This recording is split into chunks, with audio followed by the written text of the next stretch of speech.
Hi, my name is Rhys, and in 2016 I was diagnosed with superficial siderosis.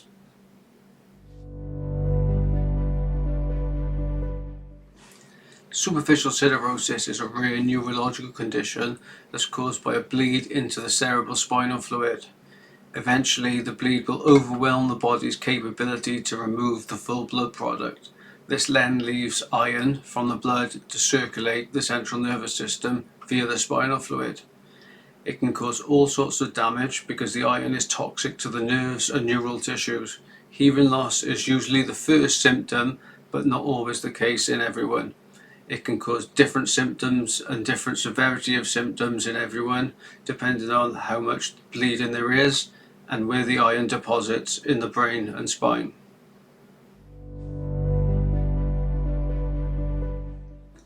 In my case, it's believed that superficial siderosis was caused by a bleed that was left after an operation I had to remove a brain tumour when I was 8 years old.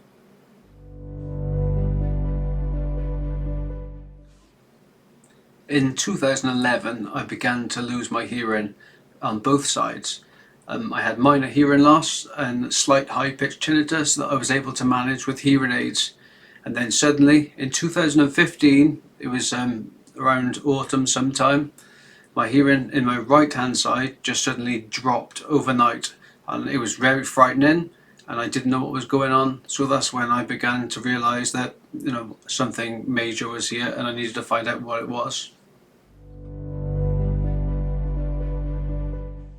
Music was my passion and everything I did. I go to work, come home, go to the studio and practice with the band, and all I did was music, music, music. That was everything to me. So to lose your hearing overnight, it was really worrying, and I didn't know what was happening, if it was reversible or what. So the first thing I did was go to see my audiologist, who did a hearing test and noted a 20 decibel reduction in my right hand sided hearing. And after that, then he thought, something really wrong here, and made a referral for me to go to ENT at the hospital to have further testing. When I was 8 years old, I had a brain tumour removed from the back of my head, and I had a VP shunt as well, which is a device that drains excess brain fluid from the head into a cavity in the abdomen when the pressure gets too high. Because pressure on the brain, it can cause serious damage or even death if left and not reduced. So I had this device, and all of a sudden, whilst in hospital awaiting tests, the shunt blocked, which caused raised pressure, and I was rushed for emergency surgery, which I hadn't had to deal with since I was 14, 13 maybe. So that came out of the blue, and that on top of the hearing loss, put the two together myself, and I was thinking, something is really wrong here.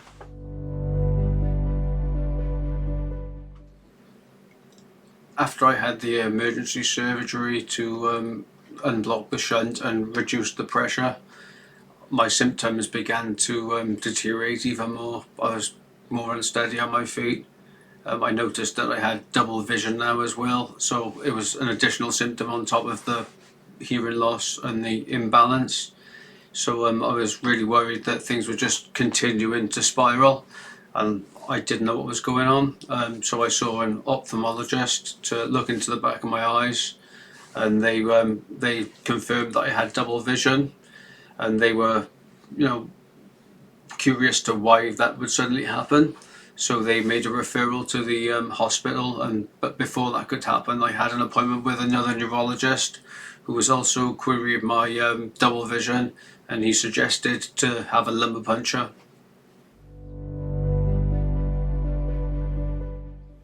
I can remember the first lumbar puncture really well. There was a doctor named Will. He was a junior doctor, and he did the lumbar puncture, and he held the bottle up with the spinal fluid and said, "Is it always this colour?" It had like a yellow tinge to it, and that's when he said he'd need to phone my consultant to find out what's going on or what to do. And straight away I thought, I guess it's not meant to be like that. But at the time, I had no idea what was going on.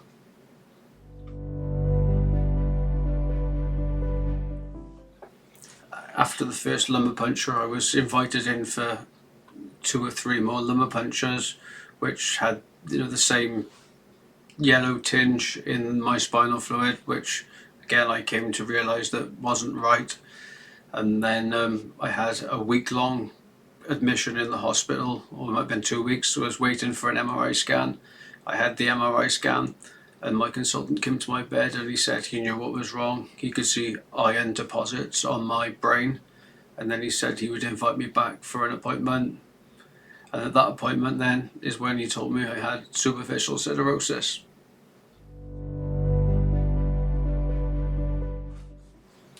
One of the first things my neurologist said to me was to look online and find the online community, and that was probably a really good thing to do, because I've met so many like-minded people who want to do the best to manage their condition, to find ways to cope, to help others as well, and also family members who are involved. And eventually that's how I came to get involved with the Superficial Siderosis Research Alliance, and we're finding out new information all the time from people with lived experience and their personal stories and different symptoms. And it's great to see that things have moved forward, albeit slowly I guess, but with such a small population of patients and people with superficial siderosis, it's really difficult to get that information and to move it all forward.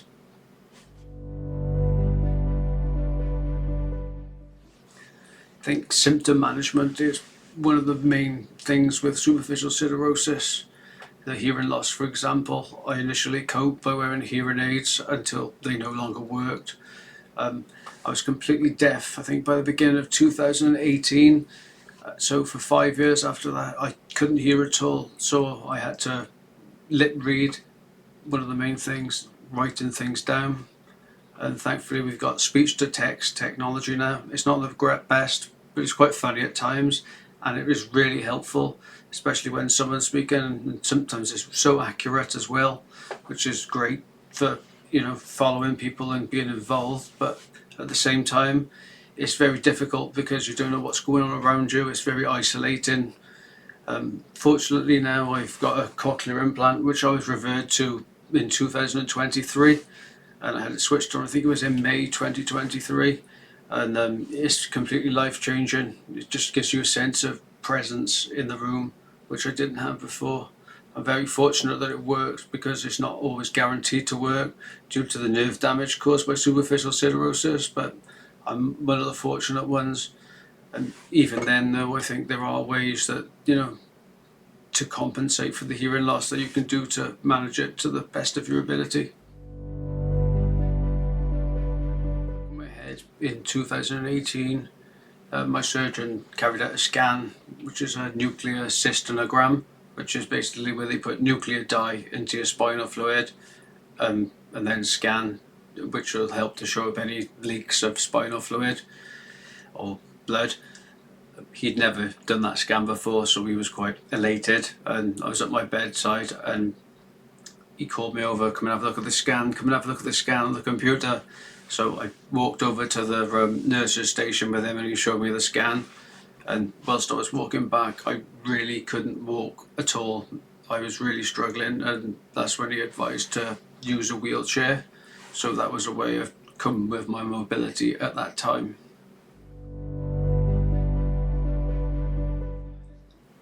Specialist neurophysiotherapy was fantastic for me. I was still using that wheelchair and I struggled to get around the house. Had handrails on the wall, which I still have now because I can lose my balance. But doing the physiotherapy was brilliant, because I can now get around the house much more easily. I can walk limited distances, but it's been life-changing for me to get back on my feet, and it's improved my mental state as well, because the exercise in itself is a big boost. Just getting out and physically working out, it's a brilliant thing, and I'd recommend speaking to your doctors to try and do that if you can, because the benefits are so good, but you do need to put the work in. It's a lot of home exercises, practice, especially the balance exercises. They're really boring. Things such as standing in a corner with your eyes closed and trying to maintain your balance. It can be boring, but your benefits are so good once you keep doing it and keep doing it, and you can physically feel yourself improving. But it does take time, and it's well worth it.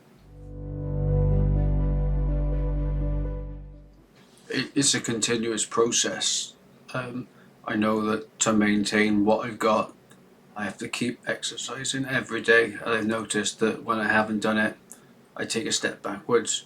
So I'm constantly reminding myself that I need to make that bit of effort to do the vestibular, the balance exercises, and the physical exercises as well, of the walking motions. And I've started cycling recently, which is great, using a recumbent bike because I can't balance on two wheels, so that's something I've really got into, and I actually find it easier to cycle than to walk or move on my feet. And it's great exercise in itself to keep it mobile and to strengthen the legs as well.